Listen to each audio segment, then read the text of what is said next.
Goatman.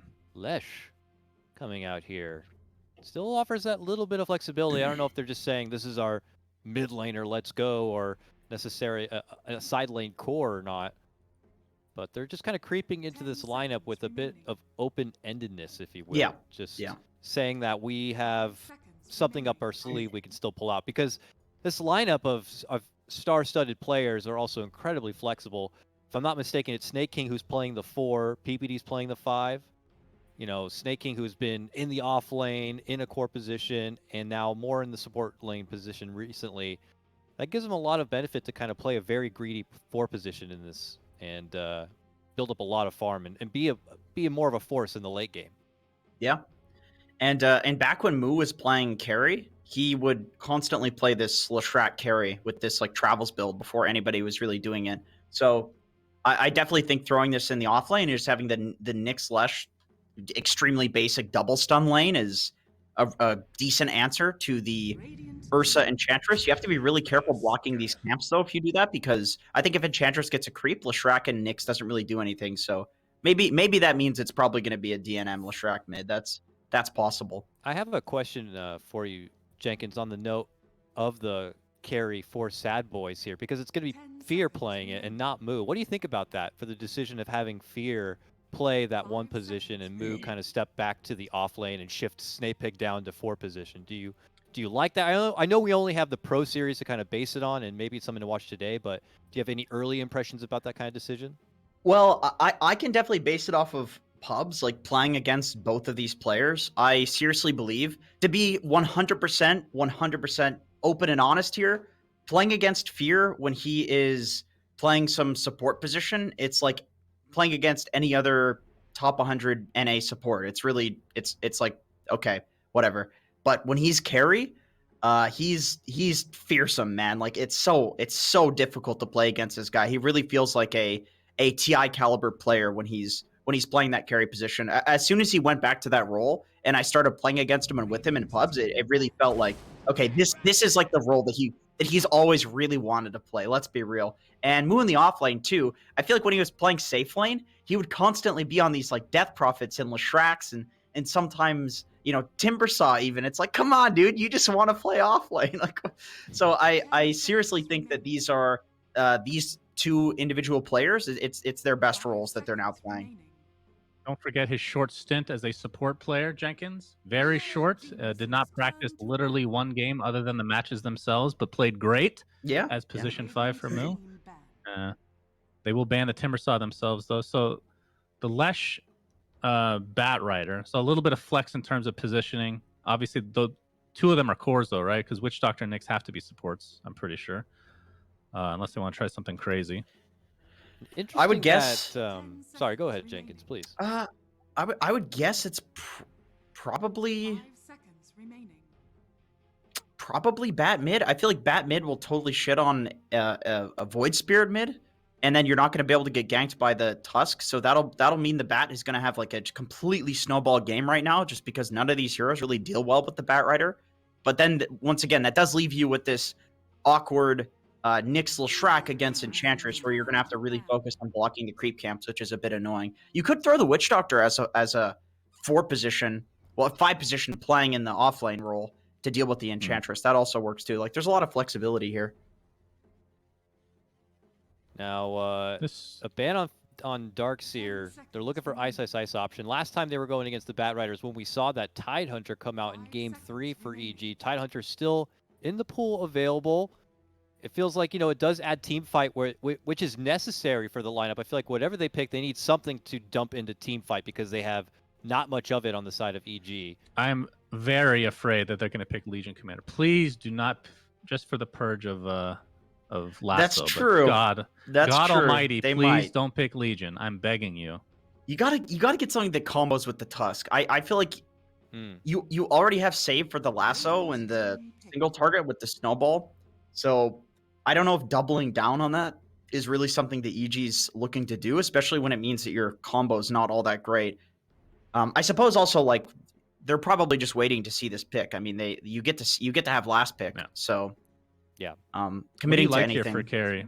Like Troll is still in the pool. He's They need something Not big amazing because this it feels game. like it's all on the shoulders of this carry to like be the hard-hitting DPS if it goes to later innings. To be honest, there's not. Okay, there you go. Nice. There it is. Good call. That's all that's left. It wasn't much of a call. I mean, what is there? Spectre? Sven? It's last patch? Could get an illusion hero, but opting to go for the troll instead. But you know, they already banned that PL, and I'd have to give EG the credit to know that troll was recognized as something still in the pool and likely to be snagged up. So I don't know how much of this 5th pick could factor into being something that also is a nuisance for the troll, but I'd imagine have to be something expected.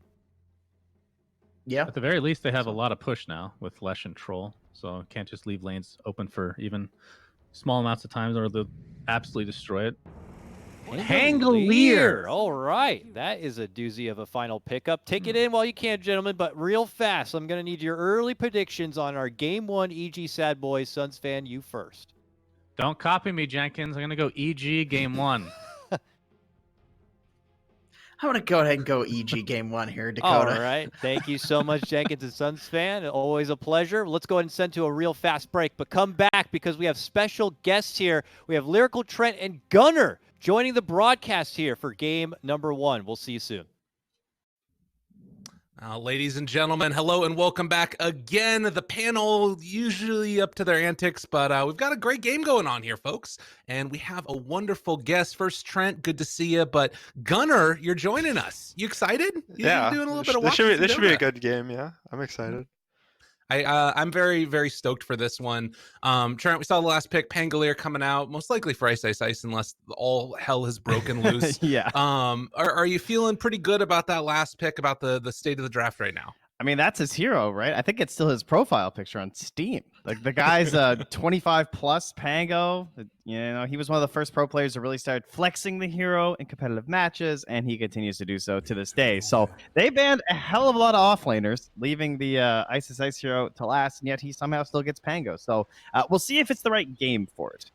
True. And Gunner, you know, you got a chance to play against EG. Obviously, that went the full 3-game series. It felt like it could have gone on a knife's edge either way. What's your sort of impression of, as we're already seeing, possibly a 5-man group up mid? Oh, God. All hell's going to break loose. DNM, run away! It's coming for you. Fly with the beat down. Abed nearby as well. A good sun's going to come out to interrupt that. Played by the Lesh. And Ice is dead. The one that goes down first. Now, Crit has gone too far. EG bit off a little bit more than they could chew. Oh, no. I couldn't tell if that was genius or suicidal, the way I did that. Because, like, at first, I was like, whoa, that was great, because now they didn't get 5-man stomp. But then it was just like, oh, but now there's 2 dead. Yeah. So, Gunner, after the madness, are you how are you feeling about this matchup? Are set up to be stronger, but you know, after you feed some kills early game, that could ruin your lane. So true enough.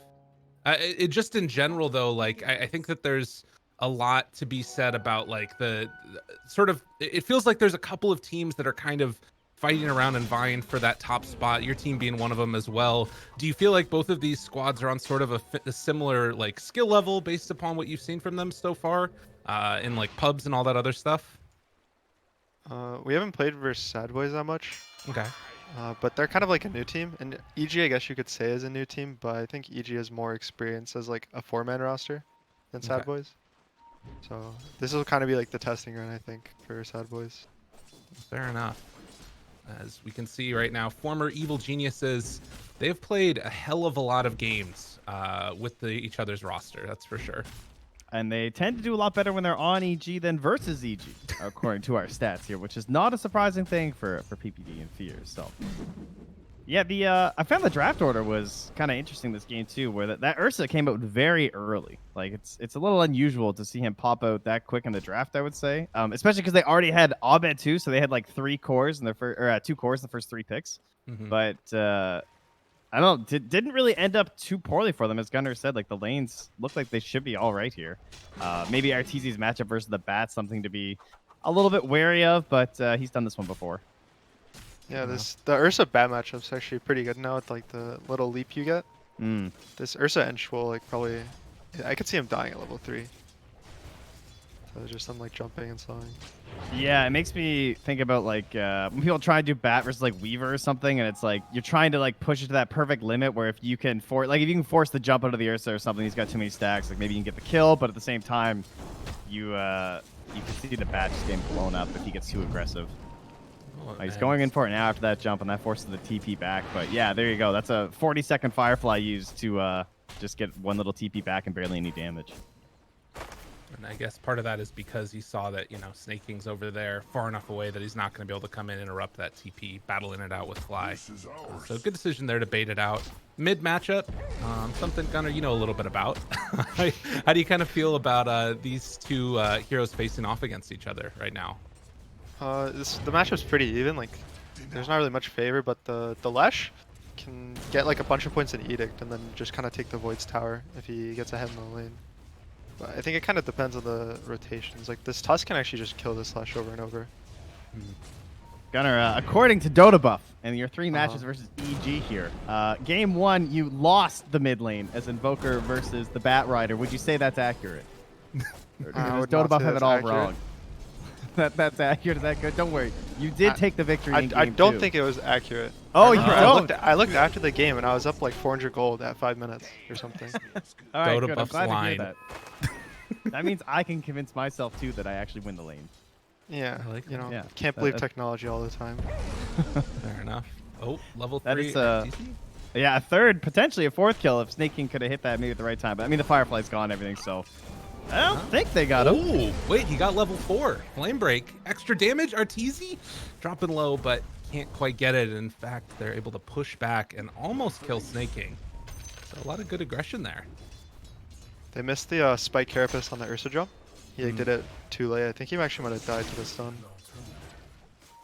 And at the same time, we have some tips being traded in the bottom lane here. Is Ice 15-1, 17-2? Man, Ice, for having, what, like 5 heroes banned versus him in this draft, he seems to be doing okay. Yeah, you always tip this Pango when he ever disarms you if you're getting a last hit or something. we joked about this. It's like the higher level Pango you are, it's like the higher level disarm you have. So you know, Lukey has like 2 level 25 Pango counts. He has like 50% disarm. Ice got a solid like 25% right now. So Got to keep spamming that in the pubs. Get your levels up. Pay to win, or play to win, I guess. it's more play to win. Yeah. It's fair enough, I think. That's Dota. Not pay to win, the play to win. The ultimate grind. He is out of mana down here, but he's got 2 mangoes, so they might be able to force something. And they're trying to wrap around onto him. Does get the Maledict. Meanwhile, up top, there's more aggression onto Arteezy. They force back that TP of the Enchantress. And it looks like that's going to be the extent of the aggression on both the lanes. Getting a little bit spooky. And you can see right here, most Ursa games all time. Arteezy's getting pretty close up there with Matumba Man.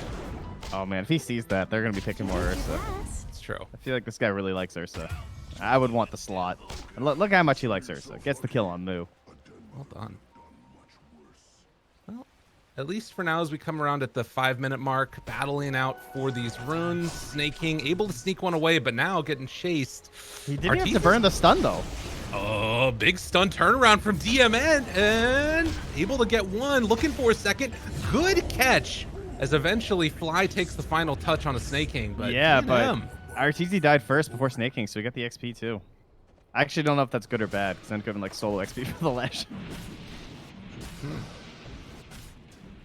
Well, off to a good start for sure. That helps DNM's lane a little bit, as Abed was definitely pulling ahead. And you can see again, Ice being chased around the block by PPD, just being super annoying on this Witch Doctor. Who's more annoying? I think Ice is more annoying, because he's the one pulling this lane. It's fair. That's the true nuisance. For now, things looking pretty solid. As back towards mid, they make the quick kill happen onto Snake King. Abed level 6 here and making full use of it early on. Who you guys kind of feeling like is pulling ahead at least at this point? Is there one draft that you guys would rather be playing? I would rather be playing EG, I think. Yeah. It's a lot easier to, I think, feel chill about what's happening. This Lesh, I think, has to like keep snowballing and have a good game. If he ever falls behind, he'll just start feeding this Ursa with items. Yeah, it's kind of scary, this game, isn't it? There's a lot of traps on the side of EG. Like, there's like an Aether Remnant and then like a Rolling Thunder, an Ice Shard. If you're just out of position by a little bit as DNM, you can just fall very quickly. Yeah, and also this Void Spirit Nyx matchup's actually not as bad as the other spirits, because in the fights, you have like a invulnerable ability, so you can always like break a Spike Carapace instead of dying to it. Well, ice, dies bottom. Arteezy getting dove while the rest of reinforcements show up, so they will find the kill on the Ursa, but is it going to cost them? Snake King already has fallen. Abed looks for the catch, isn't going to find it though. Quite in time. Snowball to dodge a little bit of extra damage coming through. Moo, will he go down here? Trying to find the touch on a crit. They can't finish him. And DN with the bottle onto Moo. Oh, Ice. Oh, it was almost there. Didn't quite have the damage. Orb of Corrosion with no javelins. This new item has ruined his game. Oh, no. He could have had a javelin, huh? No, this is the item. It's okay. Okay. It's a very rare circumstance where that's not going to be worth it, I'm sure. Yeah, anytime where they're, you know, doing a thing where they walk away instead of TPing, it'll be better. Yeah. Wow. Big moment there nonetheless. And a 2,000 gold lead for SADBOYS. Yeah, I wonder how they got Ice down bottom, too. I guess he's only level 4, so that's the real issue. He probably just got caught out. Yeah. And that second point into Lucky Shot. And right now you can see Fear queuing forward for the Battle Fury. Arteezy has a similar idea, though he is, at least for the moment, a little bit behind that Troll. Actually a fair bit behind. It's about 700 gold or so. Yeah, he was actually contested and has died twice, so he's just not as happy as this, like, essentially free farming Fear down here.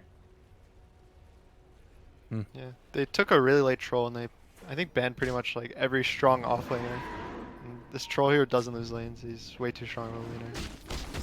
And he even has like a strong 5. Like, sometimes you pick Troll and you see a team take like a weaker 5 with it, but they have like Witch Doctor and Troll. Like, who wants to be in that lane? Yeah, it's not a good time at all.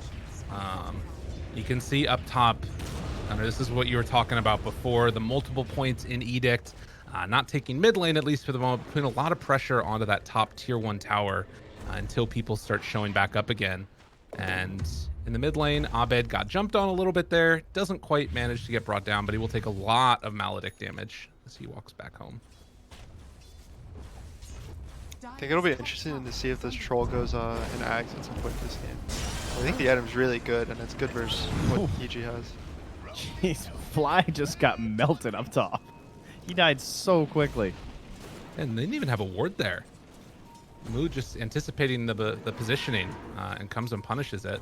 So what do you like about the Aghanims on Troll this game? It's really good versus Ursa. It forces him to buy BKB because you can purge his overpower, which is really annoying for him.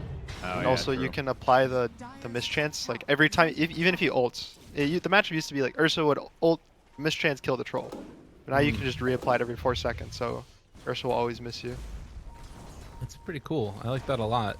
And I And guess also- that It also helps for the Pango, because the Lucky Shot used to like destroy this Troll during the laning stage. Or during like ulting or whatever, but now you can just purge it and he removes it. Yeah, it's this time. actually a really good Ags game. I know Suns fan is he's a big Ags fan on Troll. I see the Suns fan Troll quite a bit. Definitely not one to learn from, but it is largely visible on Twitch TV. Okay, I like that. Yeah. But he always talks about the Ags. He has conditions for the Ags, you see. He's like, has to be so many dispels and everything. Except then in the end, he just admits that he just wants the ulti on a low cooldown. This Ags does a whole lot for you. Yeah. Yeah. Well, It makes I guess the mana cost low too. It's like everything you want. Moo again getting gone on down bottom here. They're bringing in Snake King, hits a good stun onto 2. DNM shows up also, and now with the roly-poly action coming back the other way, it's going to turn on to Fly and try and find that kill as the rest of EG tries to retreat and get out of harm's way. Snake King making a chase and does have an angle on Ice, but I don't think they can get there in time. Still pretty good for EG to slow things down, though. Draw the Leshrac down here, get the kill on the bat. Fly's not that valuable. Arteezy still hitting creeps. But, yeah, SADBOYS are still looking pretty good at the moment, and now Snake King's just starting to begin scouting around the map. And Ice, does he have a sentry? I don't see anything here. Oh, man, that was Spike so Carapace. greedy. Jeez, that would have been really nice for them. But Ice Oh, gets out. why? Damn, Ice. Talking mess with the voice lines. What else new? The SADBOYS lanes went way better than I thought they would. Yeah? The Slash has 1.5k on the Void Spirit. I think if they keep this up, it's pretty easy for them to win in like this 25-30 minute window before the Ursa gets like 5-6 slotted. Okay. And I guess that likely shutting down the rest of these towers is going to be one of the routes that you go down for SADBOYS, or do you think that it's just keep running at you trying to find fights around the time? They want to use the Lesh to take the towers early so that the Nyx in the back be this map pressure. Okay. Because in the early game, the Nyx in the bat are kind of bad because everyone can sit under towers. There's not many points that you can attack, but once you lose these tier 1 towers, the map gets scary quick. Yeah, it seems to me that like the Rolling Thunders are kind of that like potential. Like it's not necessarily going to be easy for Ice, but the Leshrac will be exposed when they're going for those tower sieges. So if he can like pull off something kind of crazy and then the Shard follow up, maybe there's something there for them. But certainly easier said than done. It does look like SADBOYS have the edge if they just kind of waltz up right now. Speaking of waltzing up, quick smoke, bringing 3 in front, 1 behind. And they're trying to find, I think, a bigger kill than Fly. Yeah, anything but Fly, pretty much. They're trying to find where Arteezy's... Oh, actually, they know where he's farming, I think. Is that ward. Well, the wraparound and now going on to Ice here. He is fully surrounded. Every damn person, every angle. And that time he still tries to go for the jump away. Has Rolling Thunder back up in 2 seconds, but it's not quite going to be in time as the combo is there and, well, 5 heroes mid. Yeah, this is gone. They get at least a decent trade by getting the bottom tower, but obviously you'd much rather have the mid because, again, as Gunnar just pointed out, the Nyx and the Batrider are looking to roam, and now Arteezy's jungle is going to be compromised. Yeah, SADBOYS is also happy because they took the enemy safe lane tower really early. So you take this trade, now they're still up 2-1 tower. That's the advantage of taking this enemy safe lane tower. That's some math right there. Oh, yeah. PPD. He spots Arteezy. Do they have another Vendetta? Not for 40 seconds. So that kill not likely to connect unless Moo can make a really sick play. It's pretty far away, though. So they won't be able to connect on killing the Ursa.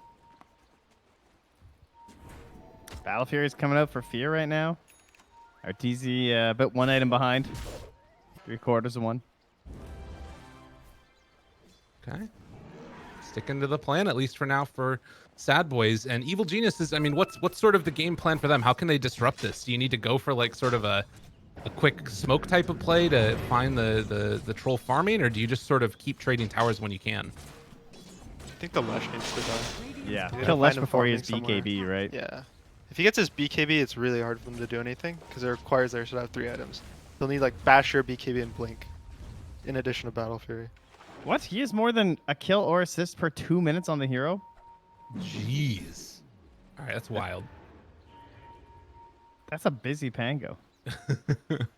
I mean, he was playing it when it was like mega broken right when it came out too, to be fair. I feel like some of those stats might be a bit inflated. But nonetheless, definitely very good on the hero. Dire's top tower is under attack. As a 3,000 gold lead, we saw a little bit of friction in that mid lane, but not presenting DNM as an easy target for a gank there at all. Definitely playing around him and letting their strong hero be strong. Okay, so DNM had the BKB queued up, but now he's thinking about Assange. Dire's top Huh. Thoughts on that? Radiant's bottom tower. It's like a greedier approach. There's reasons to go. It's like you can get punched during BKB. The Ursa might buy a Basher and carry through it. So this is kind of like the half measure build where you want to be aggressive, but you don't want a full BKB. Actually, yeah, that is kind of nice. Because then you're thinking about, like, but then there's, like, the Chainsaw and the Rolling Thunder, but then there's also things that, are, as you said, are going through the BKB between the Tuscan and the Ursa. It's like he kind of wants both in the end. Yeah. It always does feel a little bit tough when you just don't have one of those hard saves, as Ice is going to be taken down on the bottom side of the map. Didn't even have to use Vendetta for that one, interesting. So they can maybe make another go here in a little bit if they want, as Evil Genius is just going to lose that offlaner down in the scary spot. Although Dual Scepter lift up, finds crit now as well. Very tanky boy, has the snowball available for a reinitiation. Shore's great block off there, and with the Battle Fury, can they kill off DNM in time? Yes, they will. They might lose a couple for this one, though, as they jump in with Abed, trying to interrupt everything else. PPD, Witch Doctor ulti, absolutely wrecking him as the coconuts bounce, doesn't get the right angle. And now Ice Ice Ice back into the fray, wants to go for the bounce around, dodges, dips, dives, gets out, and now Fly trying to take down Moo. Mayhem in mid, as Ice Ice Ice is going to be pulled over to the side. Abed now being chased down, slowed down, doesn't have another Astral Step for 5 seconds, and he too will die. So the final tally ends up being, I think, 3 for 2? Something like that. 4 for 2. 4. Looks like.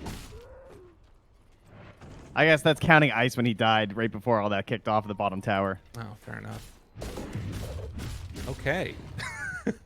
I mean, that was like the first time this game Crit's really been involved. I think he was like 1-2-2 before that. You know what I mean? It's not been a great game for a Tusk to try and like create action on the map due to like the state of his allies after the laning stage. That's fair.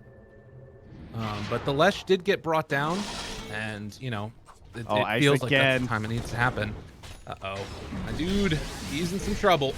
And Spike Carapace afterwards gives one last crash before he ends up falling.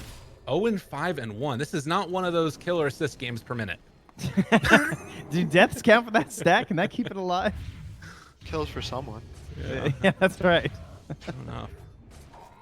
Radiant's bottom tower is under attack. Well, nonetheless, feels like that's the role that he's inhabiting right now. And Arteezy on the Ursa starting to play catch up. He has actually the Ogre X queued up or in his inventory, and he's working towards Blink Dagger and BKB. Feels like he wants to be involved. I feel like these were games that felt kind of unwinnable for Ursa, and then he developed this leap, and then Abyssal got buffed and everything. So like, I guess I can see there being a chance later on where you can turn these sort of games with an Ursa, but the Troll just feels like a brutal matchup now with the ways he's been changed. The Ursa can kill heroes at any point in the game, pretty much, as long as he can get on them. That's just the issue with the hero, right? Now he has all these new tools, like you were saying. You know, a lot of heroes surrounding him in this game that either cause some mayhem or keep people in place. You know, with the Pango rolling through and Tusk, you know, Walrus punching, staying on top of people. But we'll have to wait and see how it goes.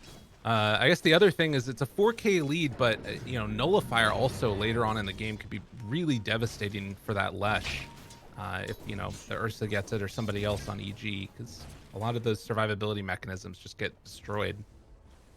They're trying this again. They have a ward in behind and even ahead of the tower right now. EG almost hoping that they would defend this down here. But they're coming at an angle that they're not really covering. Fear gonna TP in first.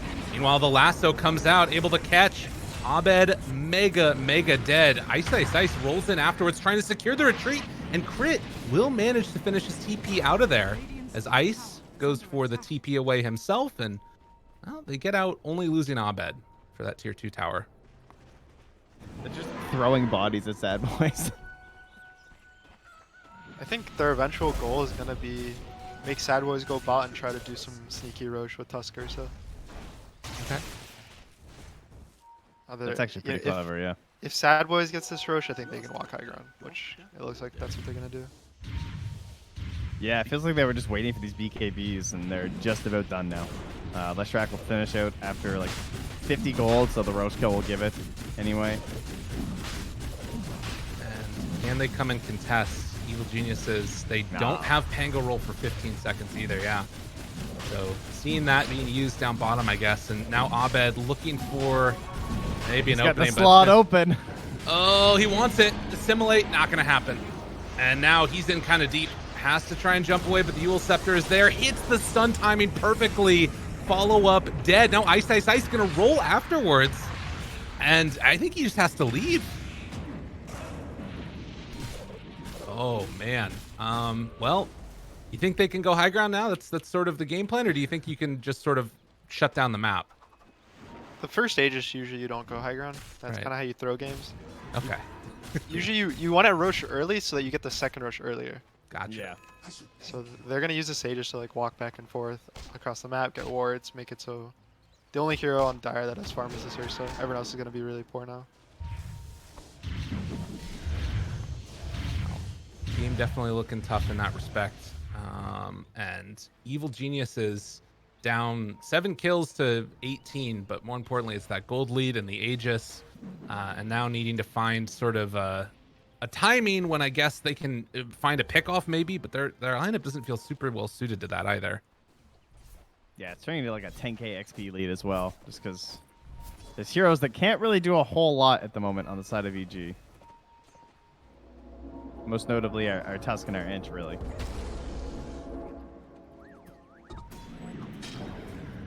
Gets on over, gets control of that outpost, and now shut down the map.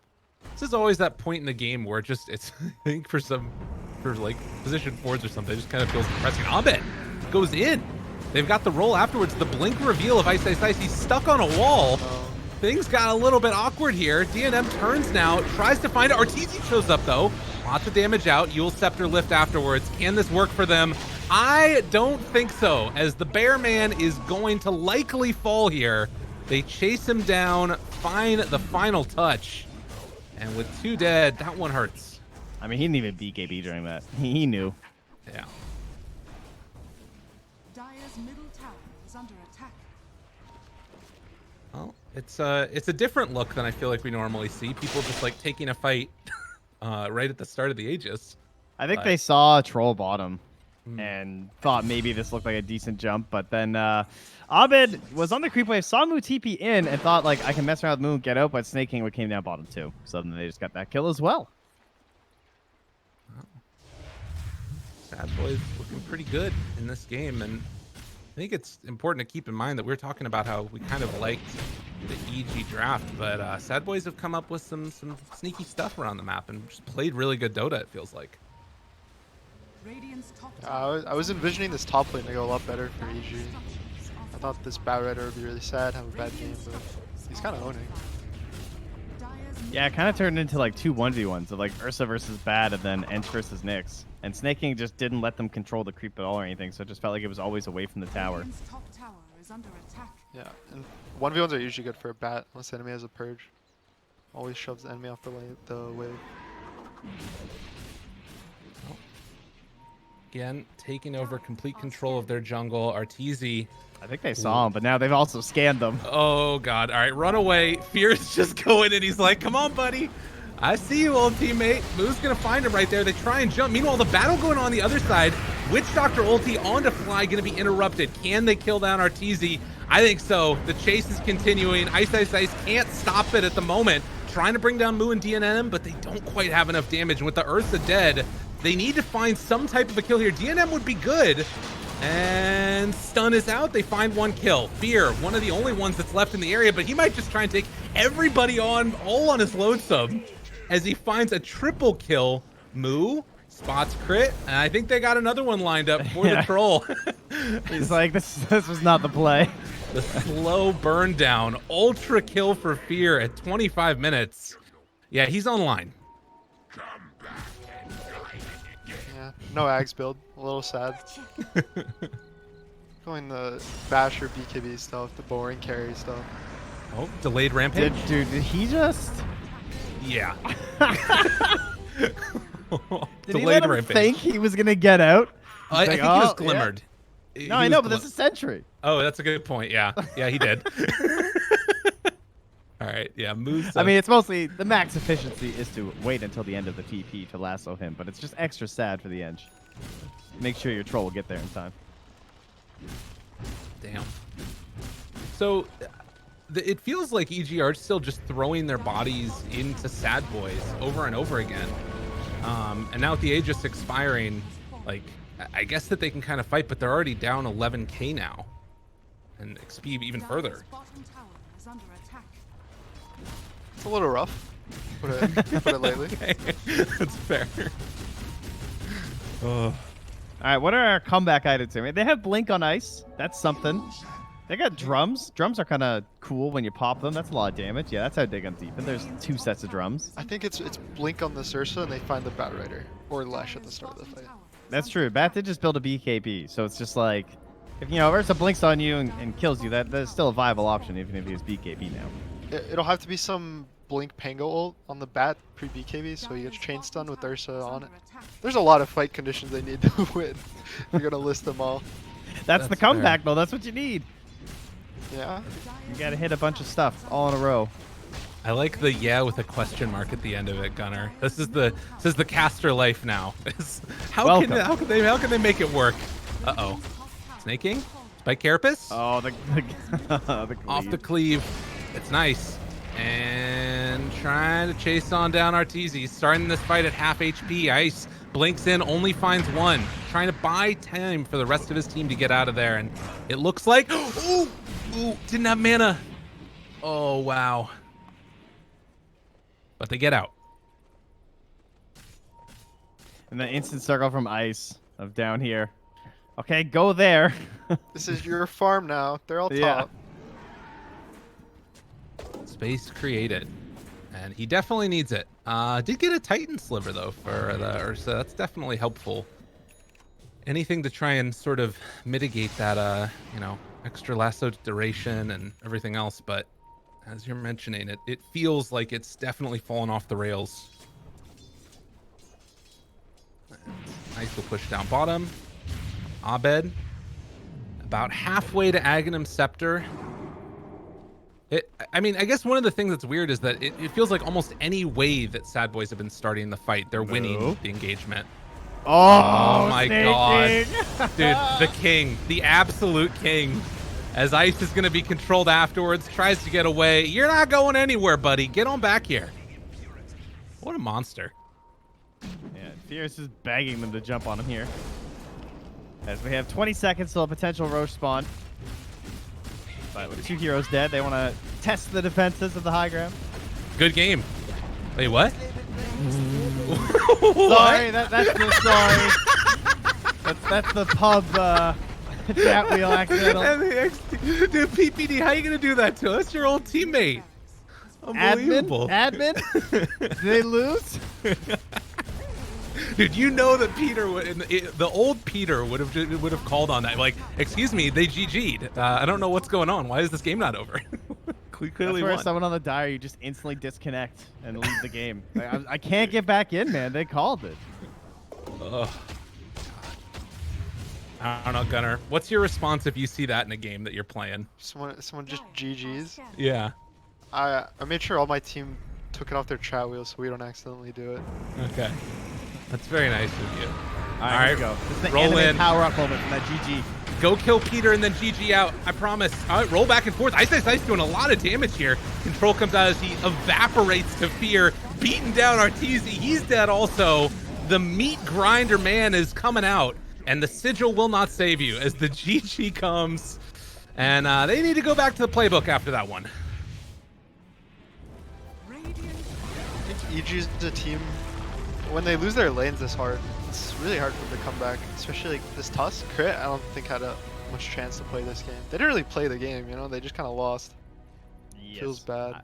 I would agree. That was it was kind of depressing to watch a little bit there because they very quickly became throwing bodies at creep waves to try and find some sort of a play for Arteezy, but they never really created that moment anyway. So it was just a slow slaughter of bodies there. But SADBOYS, to their credit, like that is a lineup where issues could happen. Like while Fear is still farming up and stuff. Like if Moo dives too deep or whatever, we've had a couple games like that. Like with SA Dota, where like the bats went a little bit too hard after having a good start, and the game got a bit dicey because of it. But Moo and Snake King were a fantastic team this game, kills wise.